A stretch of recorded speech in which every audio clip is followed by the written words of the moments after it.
রাধে রাধে। কেমন আছো সবাই? আশা করি ভালো আছো, আমিও ভালো আছি। তো সকালটা দেখো আমার রান্নাঘরের সঙ্গে শুরু হয়ে গেল, কারণ রান্নাঘরে এখন আমি যুদ্ধ করতে এসেছি। একেবারে কি বলবো, কোমরে গামছা বেঁধে, না সরি শাড়ি বেঁধে আমি রান্নাঘরে চলে এসেছি। কি বলো তো, সকালবেলাটা না আমার এই রান্নাঘরেই সময়টা কেটে যায় সেই 10টা পর্যন্ত। এইখানে প্রথমে আমি সব থালা বাসনগুলো নামিয়ে নিলাম, যেগুলো আমি রাত্রিবেলা মেজেছিলাম। মানে আমি কি রাত্রিবেলা সব থালা বাসনগুলোই মেজে রাখি, আর সকালবেলা সেইগুলোকে নামিয়ে নিই। তো সেইগুলোকেই নামিয়ে নিলাম। তারপরে এখানে আমলকির জল বানাচ্ছি তোমাদের দাদাভাইয়ের জন্য। শুধু দাদাভাইয়ের জন্য না, ছেলে, মা, আমি সবাই খাই আমলকির জল। সেই জলটা আমি বানিয়ে নিচ্ছি। আর এই আমলকির জলটা এখন ঠান্ডা দেবো না, আমি একটু গরম করে তারপরে দেবো, কারণ এখন ঠান্ডা জল মানে মনে হচ্ছে বরফের থেকে বার করা সেই জল। তারপরে এখানে আমি চার জলটাও বসিয়ে দেবো। এখানে দেখো আমার গরম জলটা কিন্তু আগের থেকেই করা ছিল, তাই আমি গরম জলটা দিয়ে তারপর মধ্যে একটু ঠান্ডা জলও দিচ্ছি, কারণ জলটা প্রচণ্ড পরিমাণে গরম ছিল তার জন্য। আর এইখানে আমি চার জলটাও বসিয়ে দিয়েছি ওভেনে, কারণ এখন আমি একটু চা বানাবো। আমি একটু খেয়ে নিলাম, তারপরে ছেলেকে ডেকেছি। তারপরে ছেলে এসে এক যে খাচ্ছে, আর ওর বাপির জন্য রেখে দিয়েছি। ওর বাপি বলল যে পরে খাবে, তো ওর বাপি যখন খাবে তখন ওর বাপিকে দেওয়া হবে, গরম করেই দেবো, ঠান্ডা জল আর দেবো না।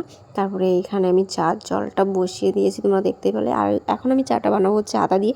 আর আমাদের বাড়িতে সবসময় আদা দিয়েই চা বানানো হয়। আদা, লবঙ্গ, এলাচ এইসব দিয়েই চা বানানো হয়। সকালের কিছু কাজ তো কমপ্লিট করে ফেললাম, কিন্তু আমার বাসি জামা কাপড় এখনও ধোয়া হয়নি, সেগুলো ধুয়ে তারপরে আমি চলে এসেছি ছাদে। আর এইদিকে মা চলে গেছে হচ্ছে আমার ননদ বাড়িতে, কারণ ননদের শরীর, ননদের শ্বশুরের হচ্ছে শরীর খারাপ। তোমরা আমার অন্য ভিডিওতে দেখেছো যে বলেছি যে শরীর খারাপ, তো সেইখানে গেছে দেখতে। আর কি বলো তো, একটা মানুষের শরীর ভালো না, তাকে একটু দেখতে গেছে। এবার তার জন্য কিছু একটা ফল টল কিনে নিয়ে গেছে, তাই বললো যে যাই একটু দেখে আসি। আমি বললাম ঠিক আছে যাও, কিন্তু গেছে ঠিক। আমার এই দিকে মানে হচ্ছে কাজের 12টা বেজে যাচ্ছে। এই দিকে আমি আজকে আবার পুরো ঘরটাই মুছতে চলেছি। কি বলো তো, ঘরটা না মুছে মুছে আর পাচ্ছি না, ঘরটা না মুছলেও হবে না। এদিকে ঘরটা যখন মুছতে আসলাম তখন বাজে প্রায় 10টা। আর এই 10টার সময় আমি ঘর মোছা শুরু করেছি, তার মানে পাক্কা আমার 1 ঘন্টা কি 1.5 ঘন্টা লাগবে ঘর মুছতে। আর এই ঘর মুছতে মুছতে আমার আজকে অনেকটা বেলা হয়ে গেছিলো, যেটা তোমাদের না বললেই নয়।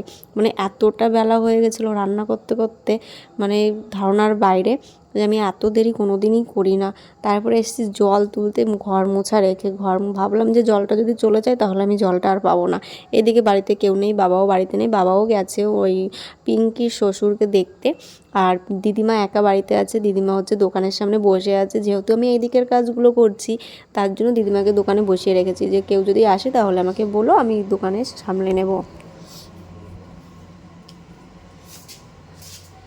আমি সবজি কাটা রেখে স্নান করতে গেছি, কারণ কি বলতো, ভাত বসানো ছিল, ভাত বসিয়ে আমি গেছিলাম মাছ কাটতে। এবার দেখি মাছ কাটা হয়ে গেছে, দেখি কি যে ভাতটা এখন আর একটু হবে। তার জন্য আমি কি করলাম, যে সবজি কাটতে বসে গেলাম। আর সবজি কেটে টেটে এখন দেখছি ভাতটা হয়ে গেছে, দুটো কাটটা হয়ে গেছে, এবার দেখি ভাতও হয়ে গেছে। তারপর বললাম যে সবজিটা থাক, তাহলে আমি স্নানটা করে আসি আগে। স্নানটা করে তারপরে আমি একদিক দিয়ে মাছটাও ভাজতে পারবো আর সবজিটাও কাটতে পারবো। তার জন্য ঝটপট করে সবজিটা রেখে আমি স্নান করে এসেছি। আর চলো তাহলে আমি এখন জামা কাপড়টা মিলি, ছাদে এসেছি, তারপরে তোমাদের সঙ্গে আবার কথা বলছি। রান্নাটা করতে হবে, মা বাড়ি নেই, তার জন্যই এত ঝামেলা। আর এমন একটা মাছ এনেছে, মাছের কাটা কাটতে গিয়ে আমার দেরি হয়ে গেছে। তো চলো তোমাদের সঙ্গে আবার পরে কথা বলছি। তো সকালে যে জামা কাপড়গুলো মেলে দিয়ে গেছিলাম সেইগুলো এখন নিয়ে যাচ্ছি। আর এখন কটা বাজে জানো? 12টা বাজে, 12টা। আর আমার এখনও রান্না হয়নি। তো চলো।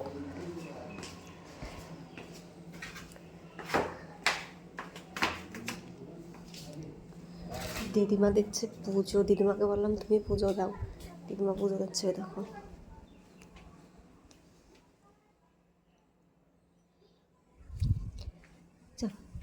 দিদিমা পুজো দিচ্ছে। তো চলো আমি ঝটপট করে মাথাটা আশ্রিয়ে নিই, তারপর পরে তোমাদের সঙ্গে আবার কথা বলছি। রান্নাটাও করতে হবে। চলো টাটা। তারপরে মা বাড়ি আসতে আসতে প্রায় 2-2:30 বেজে গেছে। তখন বাড়িতে এসেছে, এসে আবার পুচকুমাকে ঘুম পড়ালো। আর ঘুম পড়ানোর পরে তারপর আমি সবাইকে খেতে দিলাম, একটু দোকানে বসলাম। দোকান থেকে বসে তারপরে এই যে মাঠে এসেছি, পুচকুমা খেলা করছে, পুচকুমার সঙ্গে একটু মাঠে আসলাম। আর আমাদের বাড়িতে আসলে পুচকুমাই মাঠ থেকে আর বাড়িতে যেতে চায় না, মানে সবার সঙ্গে খেলতে পারে। আর ওদের বাড়িতে থাকলে তো সেই ঘরের মধ্যেই থাকতে হয়, তার জন্য। আর এইখানে আমাকে দেখাচ্ছে সূর্য, যেহেতু সূর্যটা এখন ডুবে যাচ্ছে তাই আমাকে দেখাচ্ছে আকাশে রয়েছে এখন, তাই আমাকে দেখাচ্ছে। এই যে সবাই খেলছে, আমার ছেলেটাও খেলছে। আমার ছেলেটা কিন্তু মাঝে মাঝে ভারী দুষ্টুমি করে, এই দেখো, দেখেছো তো, ভারী দুষ্টুমি করা শিখে গেছে। এত ছোট ছোট বাচ্চাদের সঙ্গে খেলে তবুও সেই দুষ্টুমি। আমি বলেছি বাবা এখন আর খেলতে হবে না, চলো বাড়ি যাই, বাড়ি গিয়ে একটু বই পড়ো, কারণ আজকে ও সারাদিন বাড়িতে ছিল না, পিসি বাড়িতে কাটিয়ে এসছে সারাটা দিন। এই দেখে ওর বম্মাকে ওর দেখাচ্ছে, ওই দেখো আকাশে, ও বলছে চাঁদ উঠেছে। আমি বলছি না বাবা, সূর্য এখন ডুবে যাচ্ছে তো, তাই সেই সূর্যটা দেখা যাচ্ছে। আর এখানে দৌড়াতে দৌড়াতে কিন্তু অনেকবার পড়েও গেছে। ও ওর দাদাকে ধরবে, কিন্তু ওর দাদা দৌড়াচ্ছে, ও দৌড়াচ্ছে, আর ও দেখাচ্ছে বারবার। আর বেশ মজাও পাচ্ছে, কেন বলো তো, মানে কি বলো তো, ও ছোট্ট তো, ওর দুষ্টুমিগুলো আমার খুবই ভালো লাগে। আর দেখতেও একটু কিউট কিউট মনে হচ্ছে, সারাক্ষণ শুধু চটকায়। আমার ছেলে নবাব বই না পড়ে এই দেখো কি করছে, দেখো দেখো, এই হচ্ছে টেবিল। আপনাদের ঢোল কই, ডাব্বা কই, মানে দুটো ডাব্বা একটা ঢোল। পড়াশোনা হবে না, ঠিক আছে, মাঠে গিয়ে জোন খাটিস, তাহলে বুঝবি রোদ্দুরের মধ্যে কেমন লাগে, তাহলে মানুষ হবি। হ্যাঁ শীতকালে রৌদ্রটা এমনিই পড়ে। তাই না? গরমকালে, হ্যাঁ গরমকালে গরমকালে এসি খুলে করে নিয়ে যাবো, এসি নিয়ে যাবি মাঠে, তাই?